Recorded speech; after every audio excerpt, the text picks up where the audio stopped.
All right. No need to wait an extra 30 seconds. What is going on, everybody? Welcome back to the channel. Happy, let's see, let me get my days right. Happy Tuesday morning from the ramp here in Renton. Getting ready to do a little harbor air tour to a secret fishing hole up there in the, I think technically it's in Canada. So should be a pretty fun flight this morning. I've been wanting to do a caravan stream in the floats in quite some time. So, finally we get here and do it. So thank you. Apologize it's taken so long. Also, apologize for my voice, trying to warm it up here. It's been a long couple days getting used and abused by reserve. Crew scheduling's a little favorite target as of late. But I'm ready to rock and roll. We have Seattle Approach online. We have a brand new update to the caravan. We got some new sounds. We got some new reverse workings inside the engine, and it's going to be a fun flight. Now, it's also we'll pay attention to the water physics because BlackSquare did a lot of work on the water physics of this airplane too. We take it up, we're going to do a water landing, and also the ground handling of a caravan with floats. Apparently, it handles much different on the ground than if you were just using a regular tricycle landing gear. So I look forward to seeing all of that here as we get ready to have a beautiful flight. We're going to depart VFR probably at or below 1500. Vodka, I know you were flying along with me. We're going to depart VFR at or below 1500 at a Renton, and that should keep us below all airspace. We're going to go up the sound and then make a left turn, and should be a pretty scenic flight. We'll go over the flight plan for you here once we get our coffee and out of our flight planned offices, and it's going to be a fun one. So let's go ahead and get it. Zach Dill, good to see you, man. Jesse's in the house, good to see you. Joe Plains, Mr. Chicago, what's up, man? They finally hired me. Harbor Air, baby, they finally hired me. Turk Herein is here to troll already. Elena Zane, good to see you. Hope all is well. Zippy Zapple in the house. Zippy. So I found out tomorrow, here's the plan, allegedly. SFO Honolulu, and we might actually fly tonight. We might do Phoenix to SFO in a Retro 7.3 on X-Plane or even the CSS. So basically, we're kicking off a little mini summer vacation that I did. Real world. We're gonna take an L1011 to Hawaii, but that's for tomorrow. But just want to let Zippy know we'll be San Francisco, Honolulu. That'll be the route that we're gonna take. Ken LeMay, good to see you, man. Aaron's in the house, good to see you. John Seifert, good to see you. Tyson OK, good to see you, my man. Scott 423, good to see you. Josh, Mr. Martini, many more. Thank you all for tuning in. I appreciate it. Kind of a last minute stream. Again, I wasn't sure if I was gonna stream today, so I never know how these are gonna go because I like to schedule ahead of time. At least give you guys a day in advance or whatnot, but with real world schedules, things change and we just got to be dynamic. So here we are. I was actually on reserve today, but I did not get used, so that is why we are live. I got in late last night around 1 o'clock in the morning, so took the kids to school, head to the office, and I just want to chill. I want to fly slow, low, look at the scenery. It's a beautiful morning to do it. It's about 6:30 sim time here. Wound the time back just a little bit so we get a beautiful sunrise as we head up to the Pacific Northwest. So let's fire it up. SFO Honolulu, I'll be there something with 3 engines or 4. 3 or 4 engines required, Zippy. This was pre-ETOPS, baby, pre-ETOPS. So you had to have 3 engines go across ocean. By Retro 7.3, something like IXEG, it absolutely might be the IXEG. I'm going to see how the rest of today goes, and we might do that stream this evening, maybe around 5 or 6 p.m. So we'll see it. Not used as a junior reserve. Who did you bribe? Well, so Turks, long story, tell you in cruise, but they pulled us off our Atlanta turn, and we got back so late that if they didn't give me something yesterday while I was on duty, there was no way. After my 10 hours of rest, this is my last day, they wouldn't have been able to use me. So I guess you could say perk of long call if you don't get used on the last day, but this is probably the second day that I've not been used in the last 3 months of reserve. So only out of 3 months of reserve, I've only not been used 2 days, and today is one of them. You missed the NKS contract, don't you? Absolutely, Mick Oatmeal. Every day, dude. Every time I see a yellow airplane, I get a pit in my stomach. I miss Spirit. It was the best airline I ever worked for in my entire life. And for those guys that are out there, man, I'm pulling for you. I hope it works out. I just hope we don't buy you, or hope you, selfishly, for selfish reasons. But best group of guys, best contract I ever worked under. Spiritual Wangs. So All right. I called for clearance. I just did. Got a call. He's handling ground and departure. Sounds good, Vodka. Let's go ahead and pre-flight this bird. Get it fired up. All right. So here we are, BlackSquare Caravan. You could tell I was doing some testing. I'm going to pull the cones out of there. We'll test our blades. Make sure everything looks good. All right. Coming around here. We'll open up the cockpit door as well. We'll pull the chocks while I was sitting down here. Man, I love the look of a Caravan on floats. I actually think I like the Caravan on floats more than I like the Caravan with a pod and a tricycle landing gear. I think it looks really cool. And you got this like little double tail thingy-majigger here. All right, we'll go ahead and move the rudder lock. That looks good. We can move that freely. Flight controls move freely. Man, look at this beautiful, beautiful morning here. All right. Flaps, ailerons, everything checks out. Looks good. It looks like Barry Seal's going to be a little bit too short here. Can we? We can't get up on the float, can we? Thought we could, like, climb it. I think, according to this, Barry's probably about 4'2". I put the cover back on. You're absolutely right. Thank you, Zach. Hey, smash the like button if you ever started a PT6 with the engine plugs in. I can hit the like button one time. Done. I didn't damage the engine. I caught it, okay? I caught it. That's why you monitor your instruments. Yeah, I was sitting on the ramp, Pampa, North Texas, fired up. I'm like, man, that ITT is super hot. And then all the light bulbs went on at the same time. Did I pull the... I pulled the plug. I didn't remove the engine, so the prop bras. You have a little prop bra you put on here to keep the engine, the PT6 from spinning. And I forgot to pull that on one of them. And I'm like, man, that ITT's getting hot. Whoops. That's all right. No harm, no foul. That's right. We check make sure that ITT gauge is working, right? All right, let's hop into the airplane here.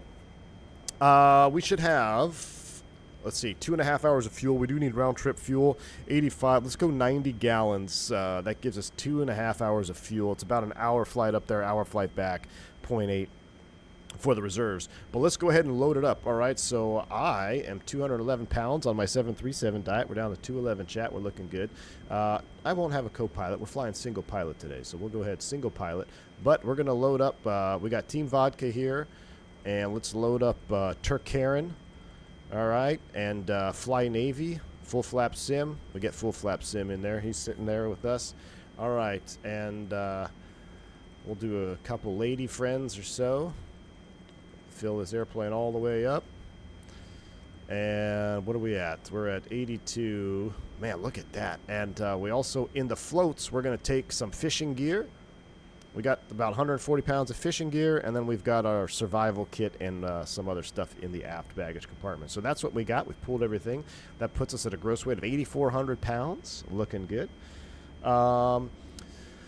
Let's go to the engine. We're at 96%. That's my fault. I take full responsibility for that, but we're in a fully functioning operation, 96%. Electric cabin failures, chat. It's a Cessna 172 on a protein shake, so we're rocking 10x on the failures. 10x on the failures for this aircraft, all right? Everything is set up. We'll go ahead and get rid of that. We don't have ground power. We do have to contact ground, and we got to load up our flight plan. So let's go ahead and get the engine started. We'll get the air conditioning running. We got plenty of extra gas, and we'll go from there. So let's go ahead and close the cockpit door.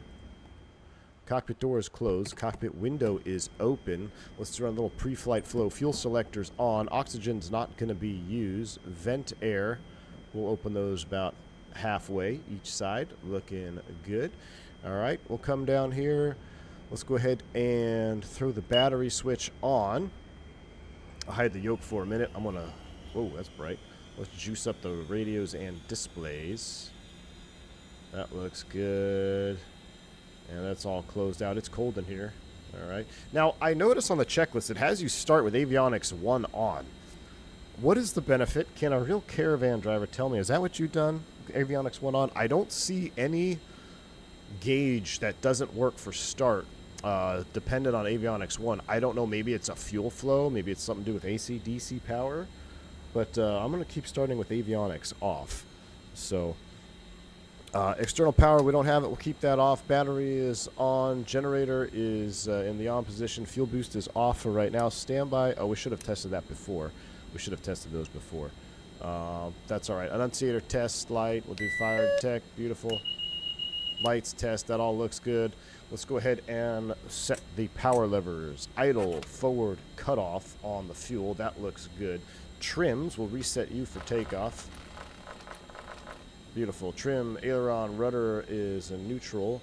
Gear is down. That's correct. Everything else looks good. And we're going to fire it up and talk to air traffic control. So first things first, let's get the fuel boost pump on. Aux fuel pump light illuminates. We've got fuel. Sounds are all the way up. Let's take a listen to the start. Here we go. Actually, let's do this too. Ew. Idle, forward, cut off. Here we go. Rock and roll. Is the yoke connected? Yes, the yoke is connected. Start in 1. Clear prop.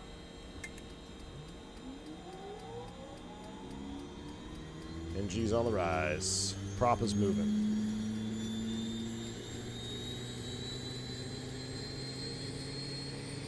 %. We'll let it get up a little bit higher. Keep it nice and cool.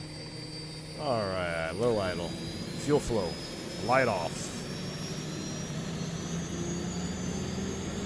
690. 40% starter cutout. ITT rollback. That looks good. Generator reset on. Avionics 1 and 2 coming on. Close the window. And we'll go fuel boost to norm. Oh, I didn't get any lights on, chat. Whoops. Let's do that. Let's get seatbelt, no smoking, cabin lights on. Sorry about that. Magic barrel ref is set. Single peak mid. I totally agree with you, man. Let's throw our headsets on for a little bit here. We're going to talk to air traffic control. Vodka, what freak is he on today? It is Seattle 3365. We'll wait for our main Garmin to power up here. 3365. We'll squawk standby for right now. And 3365. He's up on column 1. Seattle Center, Harbor Air Express 357 on the ground in Renton.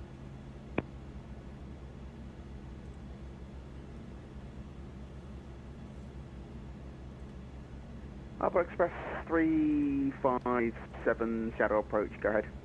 Hey, we're going to be planning on departing VFR out of Renton and then just staying out of below 1,500 feet till we get northwest of the airspace here. Do we call you for taxi, when we're ready to taxi? You can do. I can give you flight following if you need as well, but if not, you can just call me taxi and get airborne. Okay, roger that. We'll give you a call here in a few minutes. Alright, so what we're going to do is we're going to go flight planner, and what I'm planning on doing is going northbound, basically northbound here. We're going to cut through the river. We're going to cut across, and then we're going to go up this way. And we got to stay clear of Whidbey, right? Yeah, we're going to go all the way up to here. So let me put in my actual flight plan here. KRNT, Renton, and then Payne Field is what I technically had. Add waypoint. Everett. Okay, so we'll add Everett. And then from Everett, we're going west, basically direct. But I want to put a fix in there for the GPS. Is there a fix? Point Wilson. Let's use Sewer. S-E-W-E-R. I'm kind of looking at S-E-W-E-R. S-E-W. Why is that not popping up? S-E-W-E-R.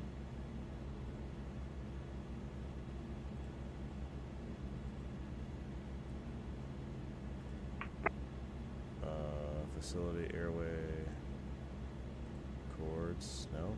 Facility. Okay, let's just do facility. Departures, good day, November 95 Echo Juliet VFR departure request. I'll tell you what, let's put the airfield in there. Let's put November 95 Echo Juliet, go ahead. November 95 Echo Juliet, Charlie 208 slant Golf, looking for the VFR departure to the north. KNRA. Number 95 Echo Juliet, Roger. I don't There have we a flight plan. If you could just fly one for me, just make it easier, that'd be great. And then we'll do TOU. We're not going to go all the way out to these facilities.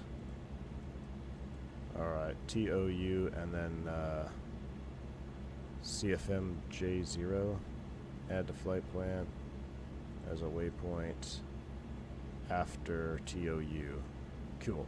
And then from there, we're actually going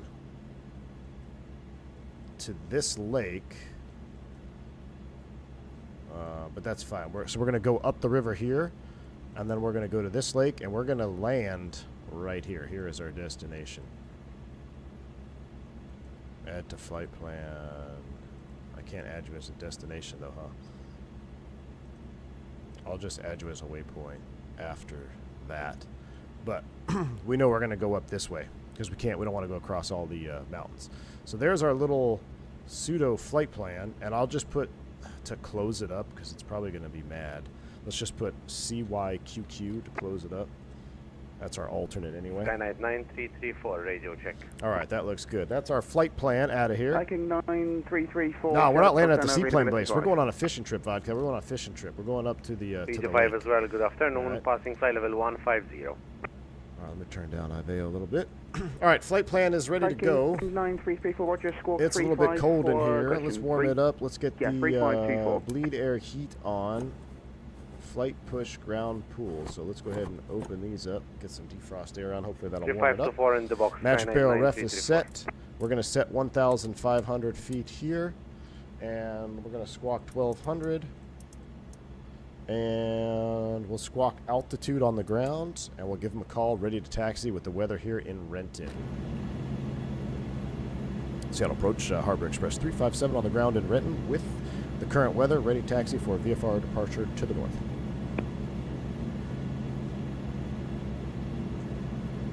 Alex, press 5%, Roger, taxi runway 16 via Alpha, report ready for departure. Taxi 16 via Alpha, report ready. Harbor Express 357. All right, taxi lights coming on. Question descending through 1.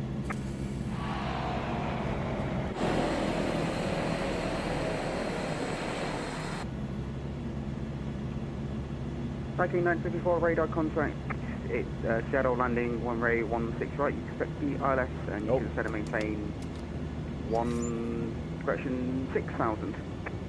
Did I get stuck on the my brake? Expecting ILS 16 right, descend and maintain 6,000. Skynet 9334. Seattle November 95 Echo Juliet. That's perfect, could you let go ahead?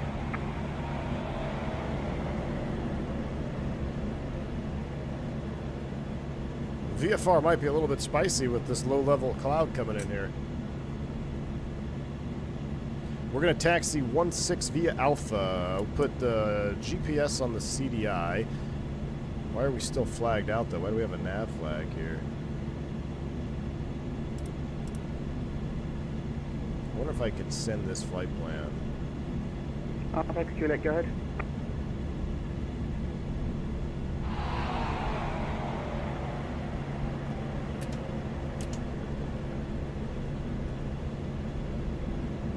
We're going to turn around here and do a run up in the pad. Golf local pod, cabin weather requested is Number 9, could you let Roger, VFR approved, correction. There's VFR Kenmore Air approved, Base right there. VFR is approved in the Seattle Cross Bravo. Maintain VFR at or below 3,000 and for a taxi.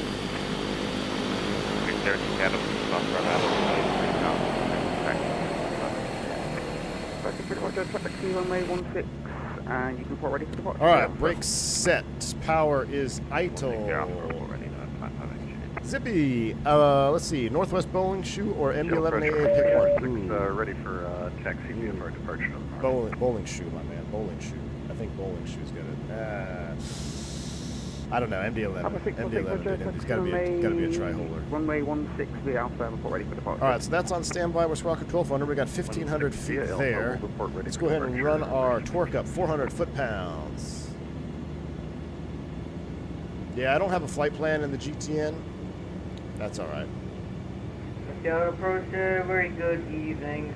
Boeing 33 Echo Foxtrot is with Delta, descending to 11,000. All right, we got 400 foot-pounds.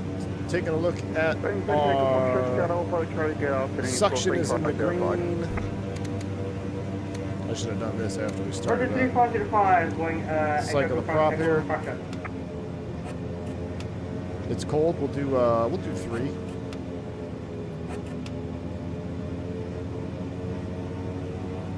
Actually, what am I doing? This is a turboprop. I'm over here cycling it like it's a freaking piston. Disregard everything I just did.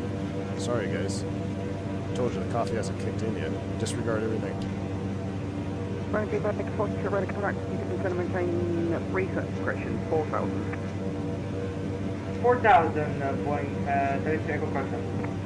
Boeing 35 Foxtrot, ready to ILS approach runway 16, right, correction 14 right. 400 foot-pounds, power level 400, suction check, volts 24, inert SEP is coming on. ITT moves a little bit, there we go, inert SEP off. Engine instruments check, power level 1800 RPM.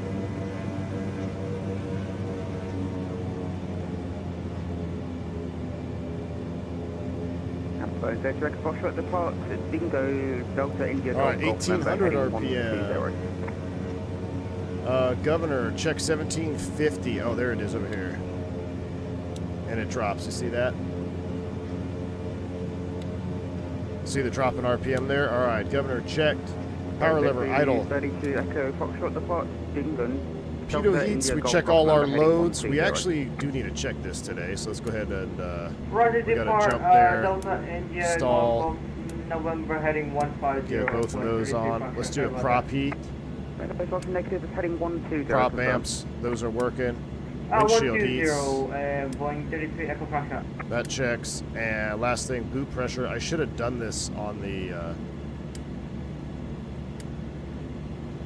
there's our boot inflate. I think you do that with higher power. Boot inflate. There we go. All right, that looks good. We may actually need that. All right, everything's coming back off. That's off, off, off. Taxi light come off here while we're sitting at the pad. Strobe will stay off for right now. We're pretty much ready to go. We got de-ice pressures in the green. Off, off. There we go. Get you off. All right. The Sierra Altimeter 3014. Inert SEP, it prevents FOD from entering the engine. We'll talk about it in cruise. We'll talk about it in cruise. We've got a lot of good questions. We'll talk about it. We've got a little bit longer flight. Real quick, I want to put this in here. PAE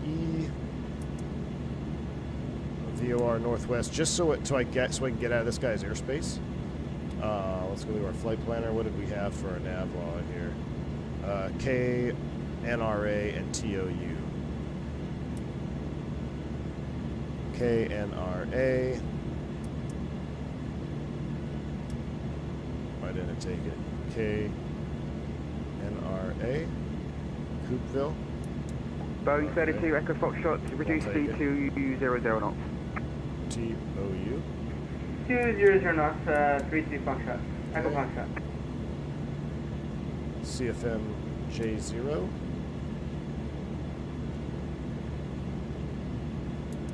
Took that one. And then our alternate. Oh, that's our alternate. That's fine. That's it. Clear to you.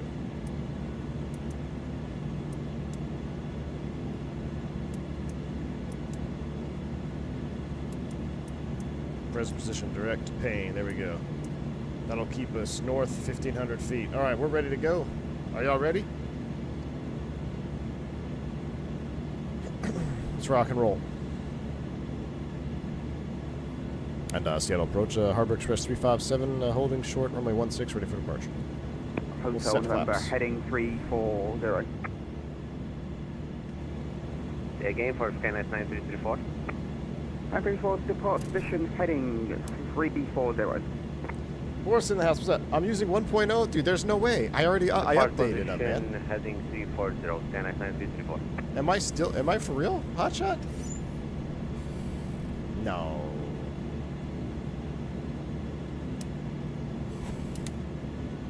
And Seattle Center. It's Harbor Express 357, holding short, runway 16, ready for departure.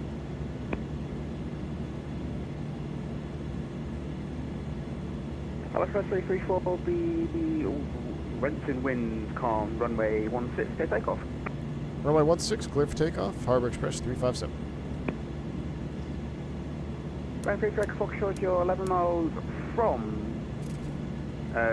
Jost. Maintain 4,000 established. Last approach for me 14 right, report established.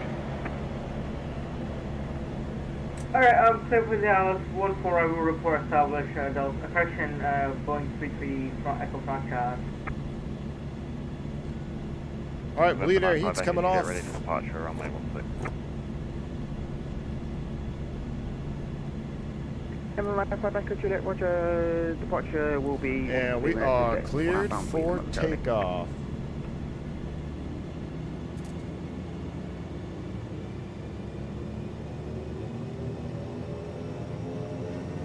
Brakes released, props coming up, props on the governor, set takeoff power.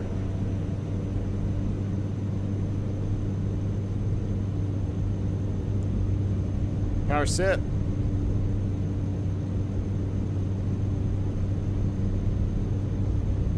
And we'll get the green arc there, right about 75 knots. There we go, positive rate. Gear up in the caravan, baby.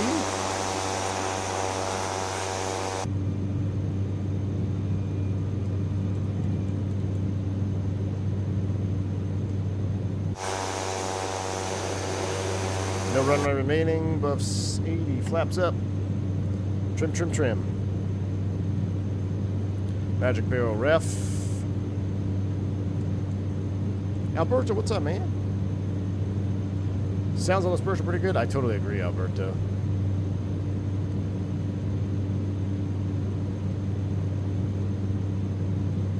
Alright, let's start a left turn. We're through 500 feet.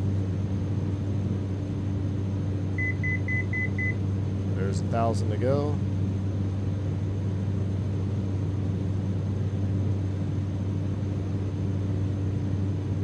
$100 knots, looking good.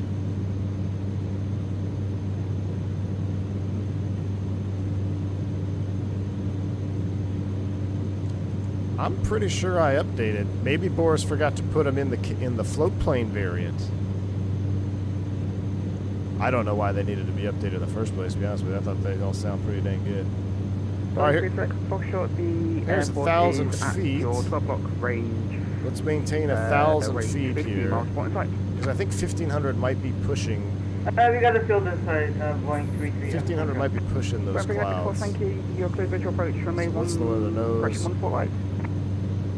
Power's coming back. 1,800. Props coming down. 1,900.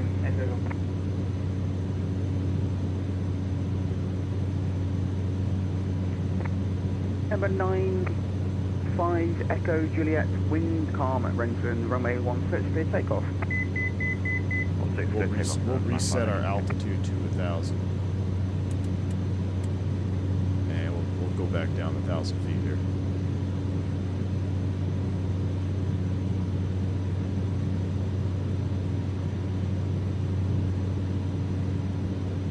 Until we get through these clouds, then we can come back up to 1,500.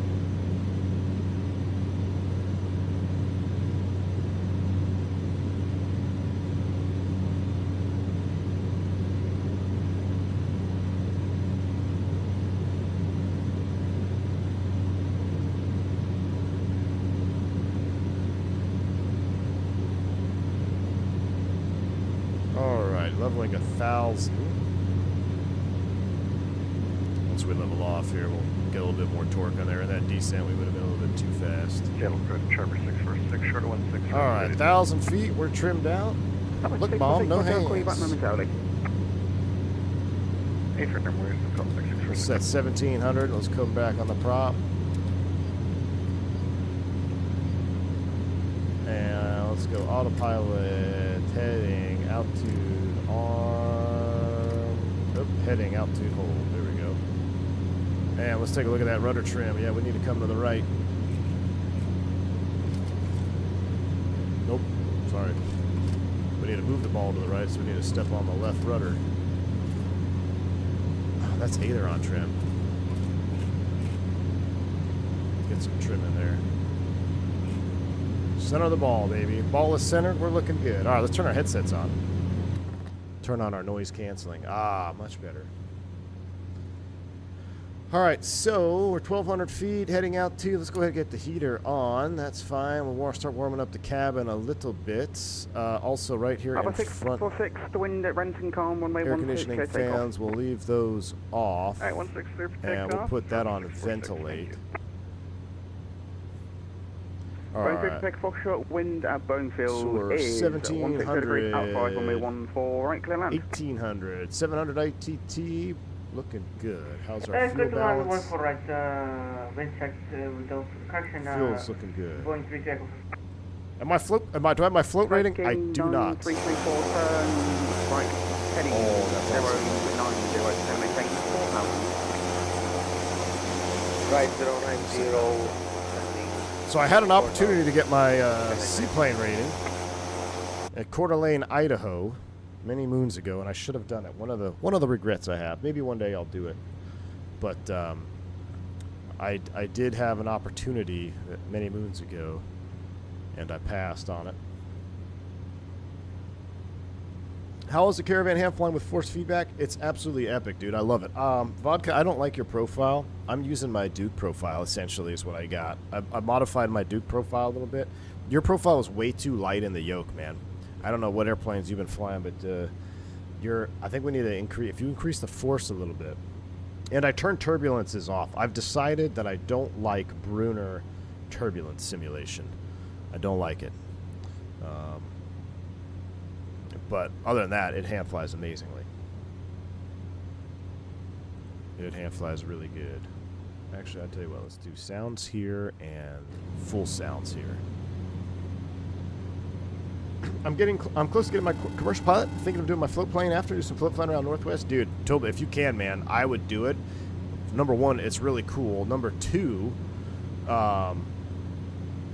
you never know what you'll be able to get. You know, what kind of gigs will come up with a float plane. I think it's awesome. Tracking 9224, you're 8 miles from...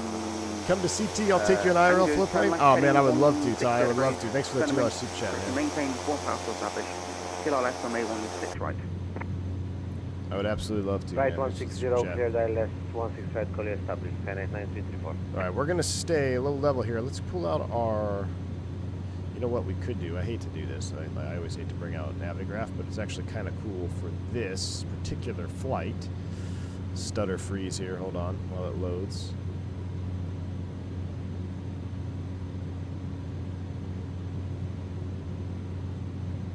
This is why. Does y'all's do this when you first load Navigraph in the EFB? You get massive stutter and lag.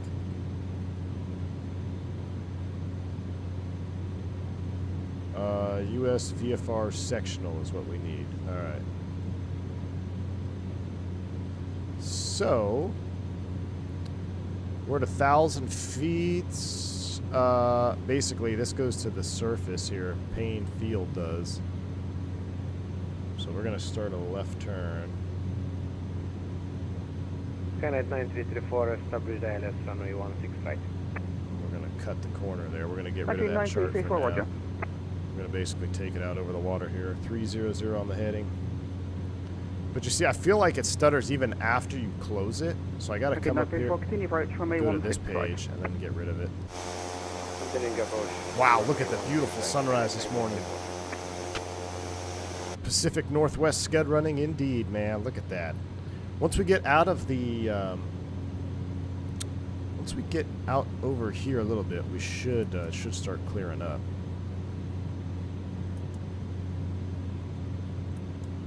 So yeah, we're gonna basically follow, we're gonna cut across here and we'll stay over the water. We could probably go up 1,500 right now, but everything is pretty kosher as is. So we're gonna leave it. Temperature in the cabin, 67 degrees. That's beautiful for you Pacific Northwestans. Fuel is close enough on the balance for right now. Torques and temps are looking good. 700. Swappy, what's up, man? Good to see you, dude.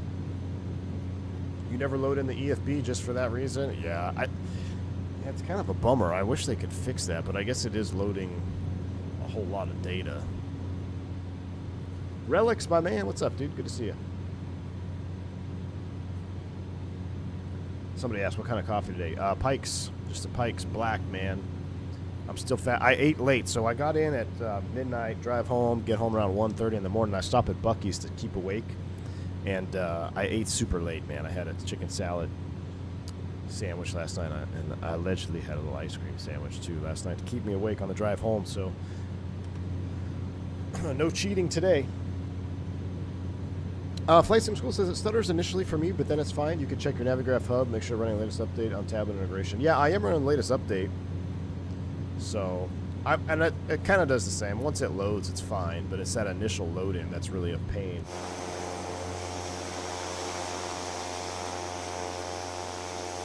Golly, I love this model with the floats. Viking 9334, the wind at Seattle is 220 degrees at 5, runway 16 right, clear to land. I will take it out over the water here. Skynet 9334. When I was a kid, there was a float caravan based at Centennial Airport in Denver. I always thought it was funny to say, really? What were they doing with floats in Centennial, man? Fresh brisket on... No, Mr. R. It's fresh brisket on the board. On the board. Fresh sausage on the board.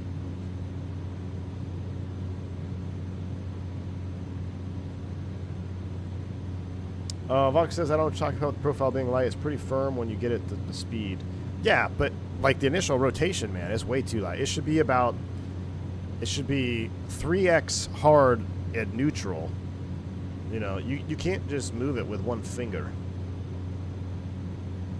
Now, it's not a Boeing yoke, but you need a little bit of... You need a little elevator weight in there. That's a pretty good elevator here on the float plane, too, right?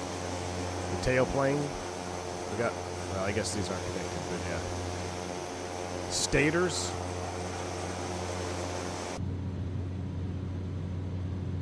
We're actually doing pretty good here at 1700 RPM. We're doing 150 knots. What are our ground speed right now? We're cooking at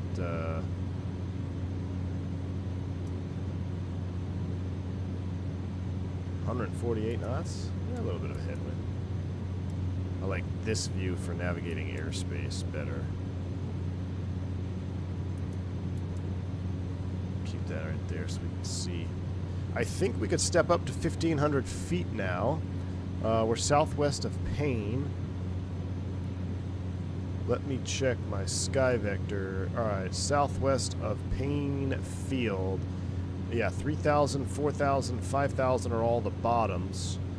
As we move forward... Oh, Coopville, yeah. The Whidbey Naval Air Station has an outer layer that goes to 1,300 feet. And your report for a cut in the grass has been sent. So let's do Magic Barrel ref update. And that... okay, taxi Bravo to the apron. Yeah, there we go. It's not stuttering now. So what I'm looking at is Coopville. What is this? Right, now take Foxtrot. Roger, I'll send it to you in text. Stand by. Oak Harbor. 1,300 foot cake here. Roger, thank you. We're cutting across. But if we hug the left side, we should be good to go.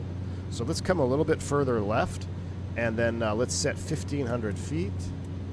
And we'll start vertical speeding. We'll do 500 foot per minute. And we'll power in up. Let's go ahead and move that prop up a little bit. Torque up to climb. Thank you, approach Boeing 338. Yeah, as long as we stay left. And we're at Bean Payne right now, actually. So we're at Bean Payne Field. And we're here. Yeah, we stay left. We'll stay clear of this guy's airspace. And then we'll be home free once we get out over, what is this? The Juan de Fuca. Straight of Juan de Fuca. So 200 feet to level off. Low and slow is the ticket, Alberto. It's so nice, man, just to get out and fly something different, you know? Low, slow. What a beautiful morning. Is that a boat down there, too? Look at that. Look at that sunrise, man. Love it.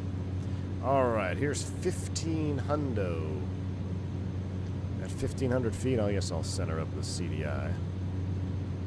Be a good pilot. Let our airspeed build back up, and then we'll go ahead and bring our torque back down. So remember, when you're dealing with the PT6, powering down, you go left to right. Torque, prop, and that's it in the PT6. But if you're powering up, it's opposite. It's prop, torque. The reason being, you'll actually increase torque if you bring the prop back first. And if you bring the prop back first and you're already at, see, like if I do this, I'm going to put it at takeoff thrust. Watch me bring the prop back. Say I want to come down to 1700. Look at my torque. See how my torque's going up? You could easily over torque or over temp if you're on the limit. So remember, powering down in the PT6, get your torque back first. So we're going to come back. There's 1800. I'm going to come back to 1700, and then I'm going to bring the prop back to 1700, and watch what it does to my torque. It's probably going to bring my torque up 1650, 1750. Via Bravo to the apron. Look at that. See how my torque increases with drop and prop? That is correct behavior. So now, once you start mastering the airplane that you're in, you'll know exactly where you want to set your torque before you bring your prop back for cruise, because you know where it's going to end up when you bring your prop back. You don't have to fiddle around left and right with torques and props.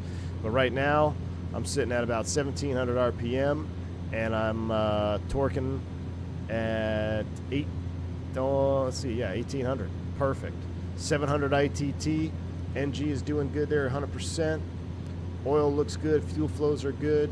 Speaking of fuel flow, let's go ahead and do a little bit of cross feeding. Let's go ahead and get the low tank side pump off.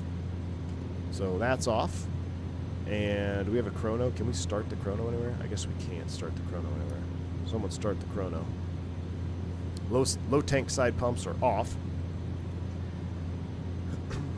Someone remind me. Is there a chrono on this thing?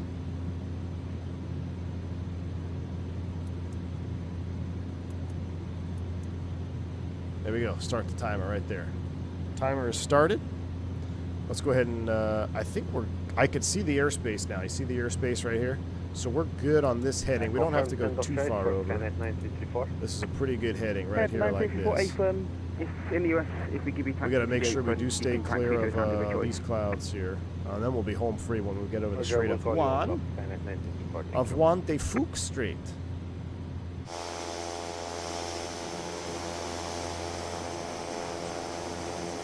And then when we get up there, it's so beautiful, guys. You're going to love where we're flying to. D1 in the chat, did I just hear the bucket's call to action? Classic Jet Sim Pilot, what's up, my man? Classic Jet Sim Pilot, hold on. While you're here, I need to ask you something. Did you really get lost in the 727? In Pan Am?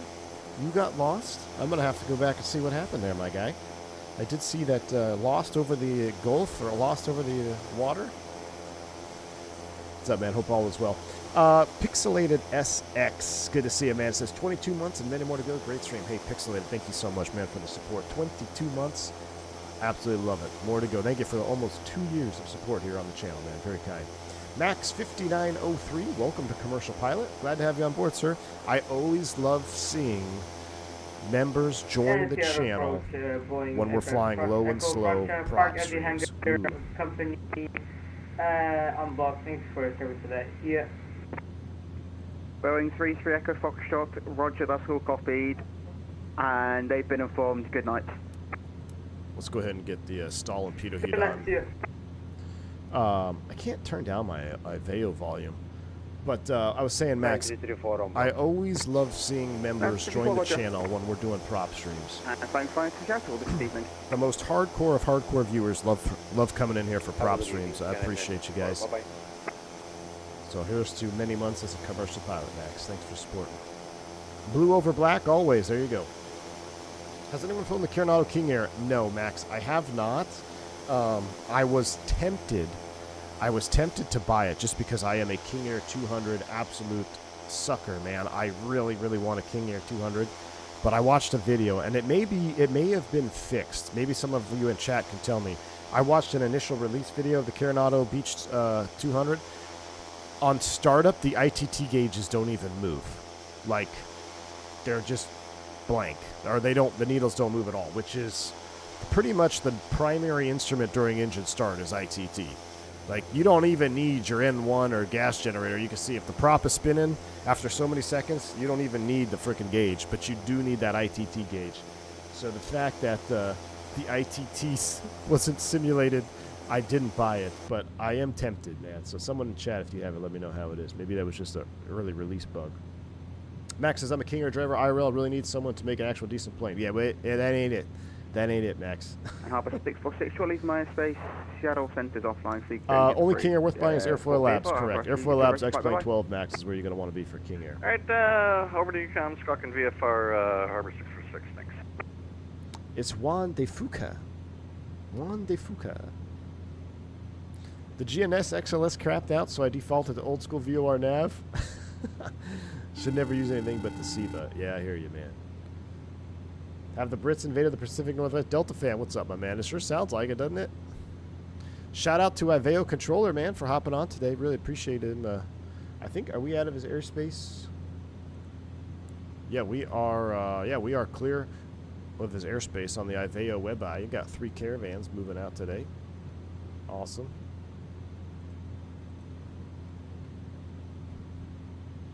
All right, here's the straight de Fuca. We're probably going to have to climb up at some point because we're going to burn a heck of a lot more fuel here than planned. But all of that is beautiful. Look at that. TDS or PMS? Osco Stick, I have the TDS. I don't use it anymore just because I'm anti-glass in the sim for some reason. I'm not anti-sim. I mean, maybe I should fire it up here. The TDS that I have was fantastic. We used it in 2020 a lot. Used it with the Learjet. I might actually get it installed again so we can fly the Lear with that TDS. But I hear the PMS works great too. So it's really at this point, what's your preference? The TDS is an actual Garmin trainer. So if you are real world training on Garmin, the TDS would be the way to go, in my opinion. There is some functionality that doesn't work with the sim with the TDS, but it's going to be the way to go if you want 100% realism. Flight Sim School, thanks for 24 months. I know I'm delayed on the chat, guys. I'm going back and reading everything I can here because we're finally low and slow. We get to hang out and talk. Flight Sim School, thanks for the two years of support, man. GA streams, best streams. Amen to that, brother. Hey, if you guys like GA, smash that like button right now. Let's get the likes pumped up. The last 2 caravan streams did extremely well on YouTube, so I just want to thank you guys for that, getting the caravan in the algorithm. That leads us to fly more caravan ops. So do appreciate y'all hitting the like button and leaving a comment too. Guys watch the stream on replay, they come back and smash the like button. So leave a comment. That really helps the algorithm, allows us to do more caravan content here on the channel. Prop is light, can't change my mind. Phoenix Galaxy, almost 1 full year. My man, thank you so much for the support. The BlackSquare stuff is elite, dude. BlackSquare stuff is elite. I totally agree. I'm going to come left to 270. I know that guy's joining me here. Hey, Seattle, I just want to say thanks for coming on doing some ATC this morning. No worries, thank you, appreciate it. All right, so for my buddies that are flying with me, is that Vodka or Flix? I think that's Flix, actually. That's got to be Flix. He's flying like a bat out of hell. Vodka's behind us, I think, still in Seattle airspace.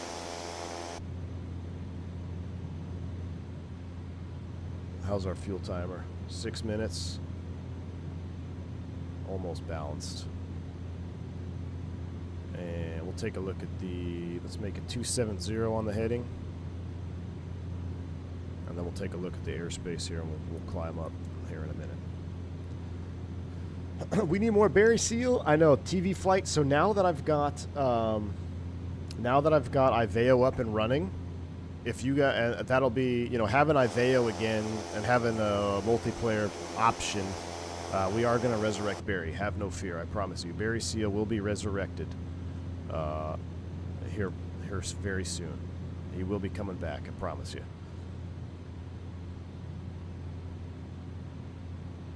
AJ Fernand with the $3 super chat says, need that ITT gauge for that 2-peak start. 2-peak, what's the thanks, AJ, for the $3 super chat. Only 1 peak on the 200, man. I think the 350 has a double peak. Thanks for the $3 super chat. Pixelated SX gifted 5 memberships, 5 exclusive memberships for being a member here during a prop stream. Absolutely epic. Thank you so much for the support. Appreciate you, Pixelated, for the 5 gifted subs. Mick Oatmeal dropping $20 super chat, my man. Appreciate the $20 super chat. Says just wait for Nick at BlackSquare to update the King Air. It's in the works. Don't give in to that POS. Totally agree, Mick Oatmeal. We definitely want to wait for the BlackSquare. He hasn't updated it yet, but when he does, it's going to be next level. So I totally agree with you. I totally 100% agree, man. Wait for BlackSquare King Air 200 update. Actually, he has a 350 update, right? I really hope I wish he would make a. I wish he would do a 200 standalone, right? Because he did the 350 analog mod, which is great, but I would love to see a 200. I would love to see a 200 standalone. BlackSquare Twin Otter DH3 radio turbo. Hey, Ken, I like where your head's at, man. Prop greater than airliner every time. There's just so much more to. I mean, there's more to do almost. You know, like. You're worried about props and temps and keeping your engine safe with good props, with good props. Carenado, not so much, but like with BlackSquare stuff, man, there's so much to... Shadow approach back in 5 minutes. Shadow approach back in 5 minutes. Shadow out. All right, we can switch to Unicom 22.8. We are clear of all airspace, so 22.8 is up. And let's go ahead and start climbing up. What do y'all want to cruise out there at? We're going westbound. What good thing... Where's Thrust set at? He's going to yell at us if we do the wrong altitude here. So we're going west. I've been a pilot for 20 years. I can't even remember. West is even, right? Yeah, west is even. So let's go up to 6.5. What do you say? Save a little bit of gas. 6.5 or 4.5? Let's do 4.5 to start. We'll see how the ride is at. 4,500 is set, and then we're going to go 500 feet per minute. And we're going to power it up. So remember, going right to left now. Let's get the prop up first. And let's go ahead and get our torques up.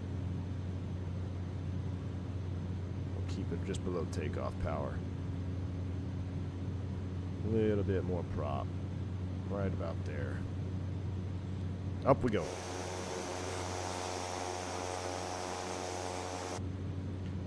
And since technically we're clear of all airspace, we'll save our bulbs. Left, right, landing lights, taxi lights will all come off. Seatbelts will stay on. Smoke them if you got them. And cabin light, we don't need that anymore. Actually, hold on. These lights always mess me up. Strobe can stay on. Cabin. Seatbelt smoking off. What is that light? Beacon. Beacon nav strobe. There we go. The way these are laid out, it trips me out every time. There we go. Now we're set. And we're climbing up to 4.5. Look at that, we got flicks behind us. Wonderful. If there's time, can you install the updated caravan when you land, fly a quick leg? It's worth it. If there's time. I really thought this was... How can you tell this is not the updated version? Does it say anywhere? Because I updated... I know I updated... Or I re-downloaded. So, maybe it just... I don't know. I don't know what kind of airspace this is right here, but I think we'll be fine. We'll stay on this heading 270. Climb out here. A2A is better, I heard. Turkaren. You know, there's a lot of debate. People want to debate, you know, A2A versus BlackSquare. And look, I think competition is good. I've always said that, especially for us consumers. There are things that A2A does well, and one thing that they do better than BlackSquare, I say better. Better is not the right word. What A2A does more in depth than BlackSquare is the engine model specifically. So A2A gives you more control of your individual cylinder heads, and the maintenance on the engine itself is a little bit more in depth. That's not debatable. However, for me, and again, it's personal preference, when I fly an airplane in the sim, it's all about the whole package experience, right? And as we climb up here, torque's going to drop off. You see as our torque's dropping, the accurate behavior, so let's go ahead and keep juicing it up a little bit. What's for the whole experience, when I'm in a BlackSquare aircraft, the immersion is far greater for me than an A2A aircraft because of multiple things. Sound is huge, right? Sound is huge. The visual quality of the textures and the models are impeccable from BlackSquare. I mean, they are literally impeccable when it comes to the texturing and the modeling of the aircraft. Now, when you go talk about systems, A2A may have, well, A2A's never done a turboprop, but like on the pistons, the only thing that A2A has over the BlackSquare in terms of pistons is the individual cylinders can have issues versus the entire engine. But other than that, the amount of simulation, there's 1,000 to go, that BlackSquare has is, in my opinion, just as deep. I mean, and in terms of the PT6, we're looking at this right now. Everything you see here that is controllable, and it is simulated, and you can watch it happen in real time. So, if, for example, someone was asking about the inertial separator. So here's the inert sep. What the inertial separator does, it's also located right here on the diagram, and you can see it. It's modeled outside too. You can watch it physically open, and then you can see through the engine. What it does is it uses inertia to separate objects from going into the engine, i.e. inertial separator. So as you intake objects, if you have the inert sep on, see how this fan this opens up here? The inertia of the object as it makes this turn is not going to be able to go as sharp as the air, because an air molecule weighs less than a rock object, right? So as it goes straight, it will clip the door and be ejected. That's the rough explanation of the inertial separator. When you pull the inertial separator, you lose power, you increase temp. That's all simulated. All right, oil cooler simulated. Everything else is simulated. Spark plug fouling, chip detect. When you go to the cabin, all the different fans that you can activate, the way the compressors work, all simulated. So the depth of simulation is on par with A2A. The only thing that's different is when it comes to piston, you can control an individual piston or an individual cylinder versus the entire engine in terms of damage, which is a small thing in my opinion when I look at the whole picture. First time watching your streams, great stuff. We'll definitely be back for more. Thank you. Hey, Scandinavian, well, welcome on board, man. Thanks for joining the stream. Hope you enjoy the content, man. Appreciate you. All right, we leveled off 4,500 feet. All right, so remember, we're going to power down left to right. I'm actually going to bring my torque back just a hair. Let's do about 1750. And let's bring our prop back to a nice quiet cruise. Let's go 1750 on the prop. 1750 on the prop. It brought our torque back up to 1800. Perfect. A little bit hotter on the ITT. Fuel flows are looking good. 400 pounds an hour. Let's take a look at our balance. 450. Yeah, we went a little bit past it. Let's flip tanks. That looks good. Lights are off. We're cruising. Temperature 76 in here. Absolutely beautiful. Where'd my formation buddy go? We're moving pretty good, so it's probably hard to catch up. Should I slow down for you guys? Let me take a look at the web-eye real quick. I'll slow down for Vodka. I tell you what, hey Flix, if you're with me, I'm going to bring power back. Let's slow down. Let's let Vodka catch up before we go up the valley here. I'll come back 1,500 RPM. Let's see what that gives us. Now, there's Canada, and there's the USA. World champion hockey players.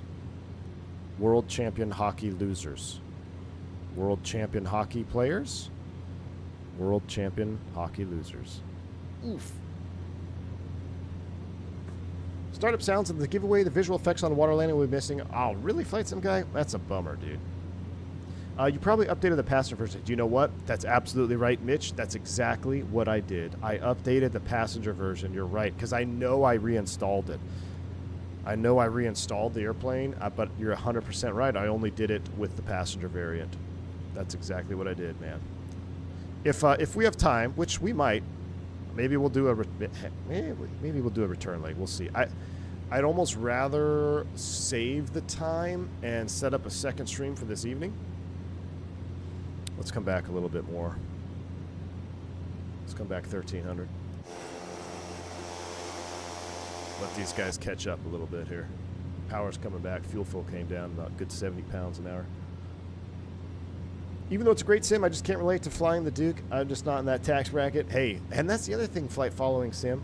So a lot of times it has to do with your personal preference with an airplane, right?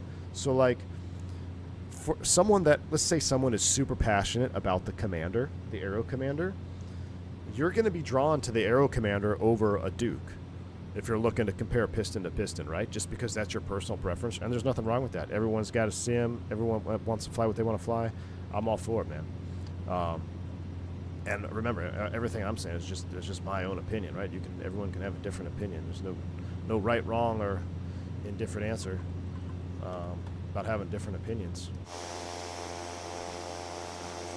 But I do think people will be drawn to airplanes that they like. So yeah, if you like an Aero Commander, or maybe you like the single engine, what is it, the Comanche?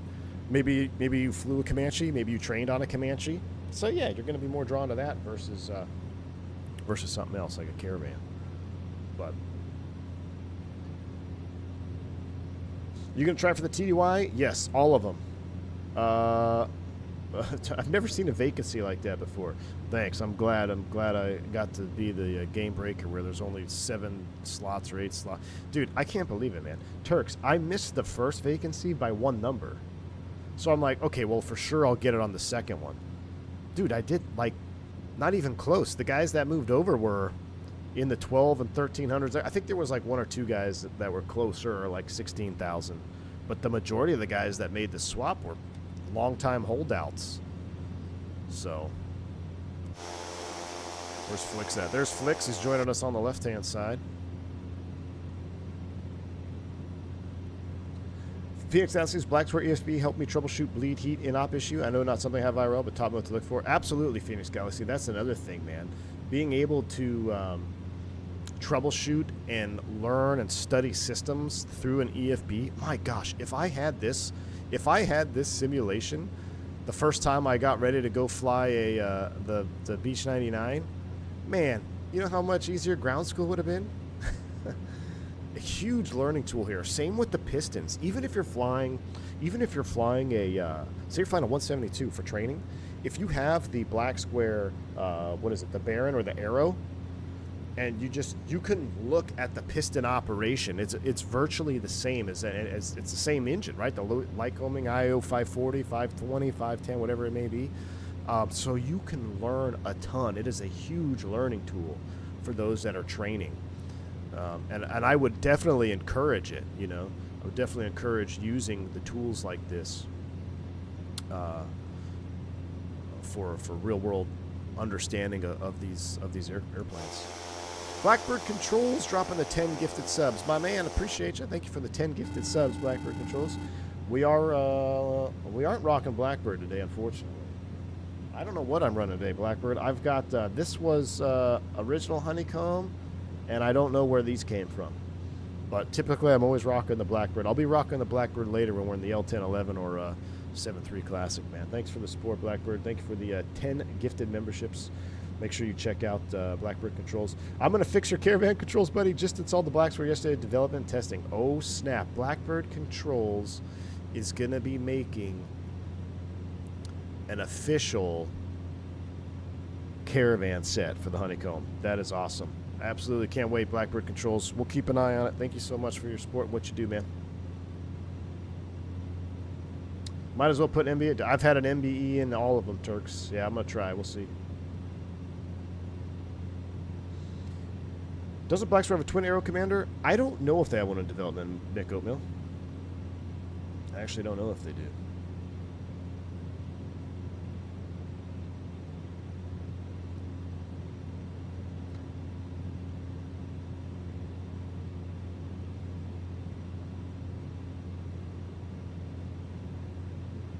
Alright, I'm taking a look at our flight plan here. Captain, Minnesota. What's up, man? 7 months of support. Thank you, dude. Appreciate you. Been that long? Yeah, 7 months, man. Here's to the next 7. Thank you, Captain Minnesota, for the support. Appreciate you, buddy. Alright, vodka's taking way too long, so I'm gonna torque back up. Let's go ahead and... we never brought our prop back, so we're gonna go ahead and bring our torque up. 1800. Fuel check. 450, 450. It's pretty dang balanced right there. A little bit more to go. We'll be alright. Let's turn all these lights off.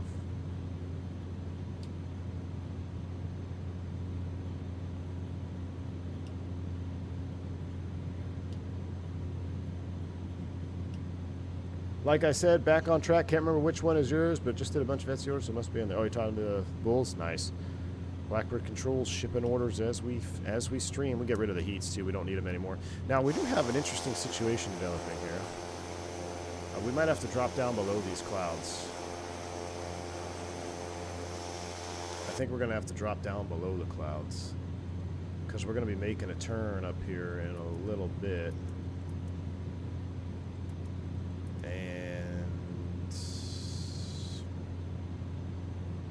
We'll see. I can't tell if they go past, if they go very far. We'll see, though.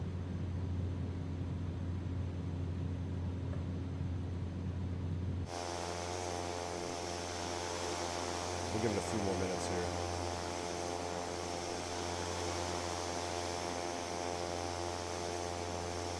Are we going into the water? We are, Harry. We're going up to a little secret fishing hole up here past the seaplane base. I may have to get a honeycomb just get in on a Blackbird action. Flight sim guy. I've said it before. I'll say it again. The honeycomb Bravo is without doubt the most diverse and modifiable thing you can own for flight sim. So, especially with great modders like Blackbird controls, being able to have specific engine lever sets brings it to a whole new level, man. You can go from a 747-200 to a Cessna 172 with one-to-one accuracy in the peripherals. So, it's a great investment. I don't think there's a better throttle on the market in terms of being able to be adaptable. So for me, like get one dedicated quadrant. Like for me, I got the Throttletek Airbus Quadrant, because that was my main squeeze for many years. And then have something that you can modify. I had to send my honeycomb in after 5 years because of the reverser issue, and they sent me a free one, no warranty. Wow, really? That's awesome, Bulls. I'm glad to, I didn't know they were. Are they still making them? I thought they were kind of. I thought they were done making them. Harder to get. The only thing that can make the Bravo better is if it actually had reverse axes.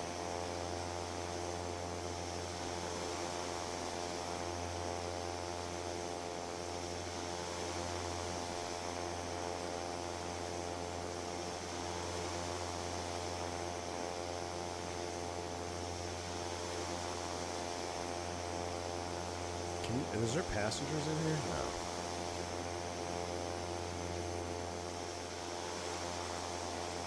Golly, I just love the look of the Caravan with floats, man. That's so cool. Flight sim market is incredible right now. Has me switch between wanting to make a 320G or fighter pilot every day. I know, following flight sim. Wind control has come to take everybody's money and put everybody else out of business. Wind control is not playing around, dude. I was really hoping I'd get a 7.3 overhead from RTR, but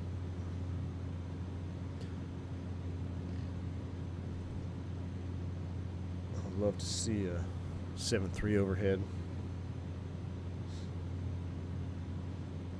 I really want something for prop, RPM mixture, condition levers. Yes, yeah. For that, I mean the honeycomb is as best you're gonna get. I think we're gonna have to dive through one of these holes here, chat. So we are VFR. I see a sucker hole over here. We're going to come to the right. Where's Flix? Did he leave us? Oh, he's right behind us. We're going to go through this sucker hole right here. We're going to have to drop down. So let's go ahead and scroll in 2,500. And down we go. We're going to leave the power set. We're going to get some speed here. We're going to go through this sucker hole.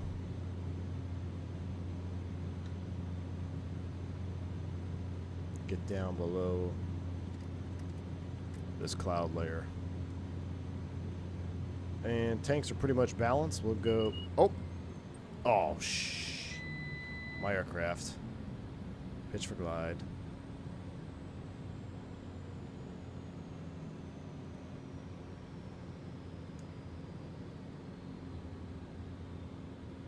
Mixture cut off. You alright over there? Yeah, we're fine, Chief. You just calm down. Alright, let's go prop forward. Starter on. Fuel boost on.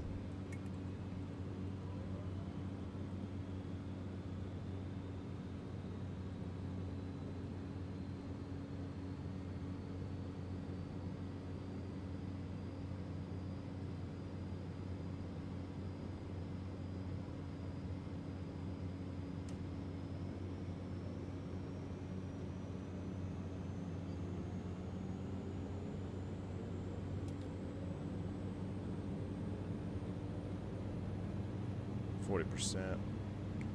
Off. Back to high. And let's go ahead and bring this back up. Reset the generator. Pump back to norm. Well, we can continue to descend now.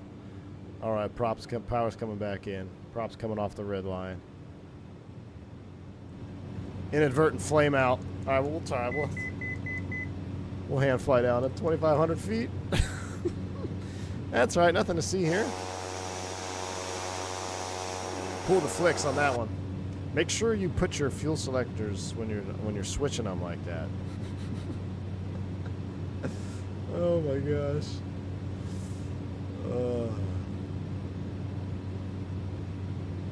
500 feet to level off.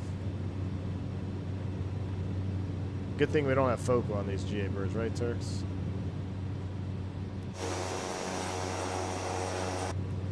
Now, someone said put ignition on. I might have been able to just do that. But I'd be afraid I would just cook it off, you know?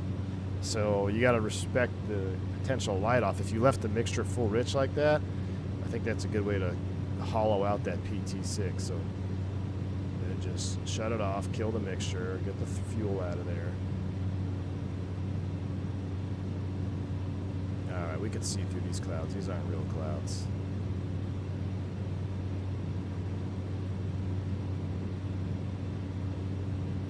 All right, 2,500 feet. Let's do a barrel update while we're at it. Perfect. We'll go right back into autopilot, heading out. 2,500 is set. Let's go ahead and get our powers set the way they were. So NG's coming up. Right about there. Bring the prop back a little bit. 1,800.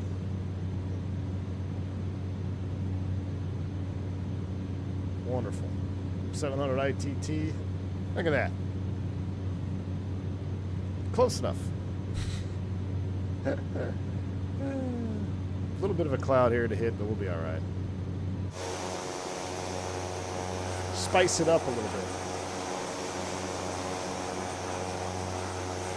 Piston, not prop. Piston, not prop. What?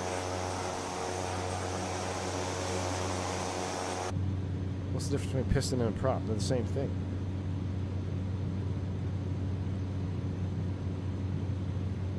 Engine condition check.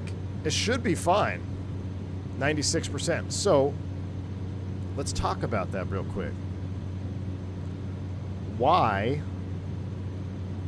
would you not want to just throw the starter on after inadvertently killing the fuel tank pump or the fuel flow? what is something that you have to be potentially aware of if that happens? And then I got a real life story that you could look at. Hot start, 100%. So remember, what is your normal starting sequence on the ground, right? It's powered idle, prop full forward, or sometimes you have it feathered depending on who you fly for, exactly what airplane you're flying. Sometimes you'll have it feathered for start. And mixture idle cutoff, right? So with mixture idle cutoff is a big one, because if you do try to start with the mixture not cutoff, you're going to be dumping fuel into the engine before it is ready. What's going to happen is you're going to get fuel, essentially you're going to get more fuel in the combustion chamber than you want to. And if that sucker does light off, which it's not guaranteed that it will, but with a PT6 it probably will. And when you light that sucker off with excess fuel in the burner can, that ITT is going to go through the roof. You're going to be over 1,000 C. You're going to need to overhaul the engine, and big problems. So in that particular case, because that engine failure was strictly induced by myself shutting the fuel off, the safest course of action is to not panic. Number one, don't panic. Do we have to turn right here? Is this where we turn right? Let me get my stutter screen up again. Let's go back to our actual flight planner. Nope. We're going up to CFJMO is where we start to turn. So first thing is not to panic. We got plenty. Remember, you only need 3 things to fly an airspeed. Fly an airplane. Altitude, airspeed, and idea. All right? That's all you need. You need 2 of those. You need 2 of those 3 things at any given time. We had plenty of airspeed. We had plenty of altitude. And, you know, we had an idea what to do. But even if we didn't have an idea, we still have time because we have airspeed and altitude to come up with an idea, right? You can have airspeed, no altitude, and an idea. What are you going to do with that idea? You're going to trade that airspeed for altitude, buy yourself more time, right? So you always need 2 of those 3 things. We had all 3, luckily. Get the airplane under control, fly the airplane. Engine quit, big deal. We have floats. Like, there's nothing to worry about. Look at all this runway we got. So what we do want to do is prevent the altitude loss if we can. So what do? Pitch for glide, immediately start pitching, level off that descent there, start slowing down, right? Trading that altitude, or trading that airspeed for altitude by maintaining the altitude or slowing down. Once we got that under control, now we got to think about how we're going to relight the engine. Our power levers were set just like this. Cruise power, prop up, mixture full forward. If you just go ignition on, and that you might actually be okay in that particular scenario, but because I know what I did, I just went for just a relight process. So we reset, kept the prop full forward, bring the mixture to idle cutoff, bring the power lever back to idle, and then run the start sequence. And voila! As soon as we got rotation, get it in low, get the starter off. No harm, no foul. JK Girard, thanks for the $5 super chat. Appreciate you, man. For testing purposes, I would love to see a caravan stream in heavy rain with inert SEP disengaged to see what happens to the engine. Oh. Well, so with rain, I believe, so right now we don't have any FOD. It tells you how much you're getting even if it is rain. I saw a little bit of rain on there momentarily. With just rain, JK, I tell you what would happen. You're not going to damage the engine, but you're going to actually reduce the performance of the engine if the rain is heavy enough. So you'll see your torques dropping off, and your power is not going to be, you're not going to get the performance that you want to get. What's the temp? 75. Look at that, man. I wish Digital Work was flying with us today. He's always complaining about the temps. We got perfect 75 degrees. We're locked in. But for testing purposes, doing that in icing conditions would be interesting, JK. We might have to do that one time. Thanks for the $5 super chat. Appreciate you. Engine out in the float planes means your fishing spot faster. That's true. Now, I will tell you, I said I had a real-world story about that. So back in my freight days, we had what's called Friday checks on the Beach 99. Actually, the whole fleet had what was called Friday checks. So typically, because we're flying mail, other freight stuff, we would fly Monday through Friday, and the fleet would pretty much be idle over the weekend. So we had what's called Friday checks. And during Friday checks, it was dependent upon what airplane you're in, but there were certain things that we would do differently on Friday during the shutdown and post-flight sequence to make sure the aircraft was good for next Monday. That way, if there was any maintenance that needed to be done, they could find out on Friday and start working on it and get the week off to a good start. Friday checks included, benign stuff like VOR checks, making sure the VOR accuracy is where it needs to be, engine trend monitoring, make sure your engine trends are all adding up. There's no trends going awry. A couple of extra post-flight duties. You may put the bras and stocks on or whatever on Friday.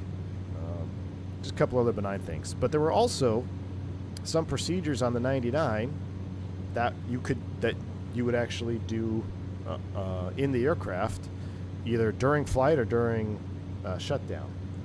And we had a whole list of things that you would do. It says, all right, Friday checks, Beach 99, execute this, this, this, this, and this. Then there was a big red bar, and it said, do not do these items in flight. So you could do a handful of Friday checks.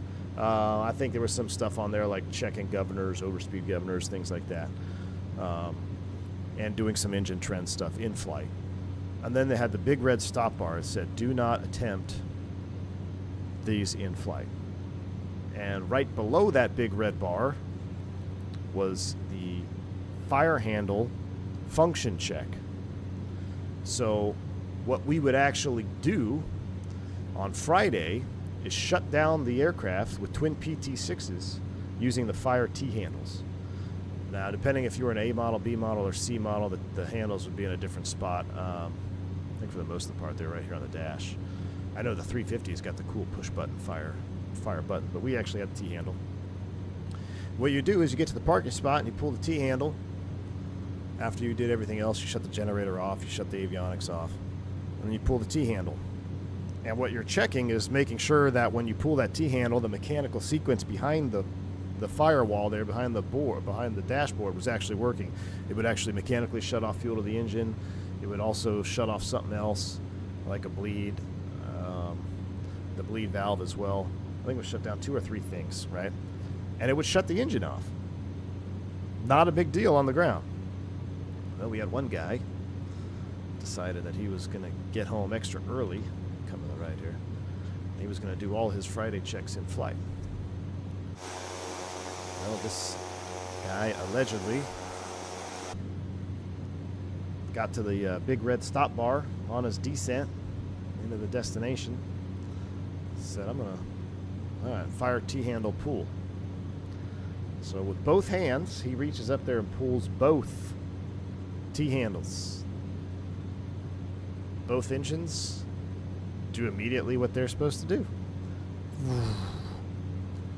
They start shutting down. In that particular scenario, what do you think? I think you're headed in the wrong direction. Nah, we're headed in the right direction. You're heading in the wrong direction. I don't know where you're going, Chief. We're going up here. We're going up this way right here. And then we're going to come up. Your waypoint is behind us. Nope. I'm looking at the map right here. We're going to make a turn up here at CFM J0. I think your fancy PMS is wrong. So the worst thing you can do in that scenario after pulling both T-handles is what? Remember, you've got power set. The fuel levers are full high idle, flight idle, or what are they? High idle, low idle. Props are full. Power is full.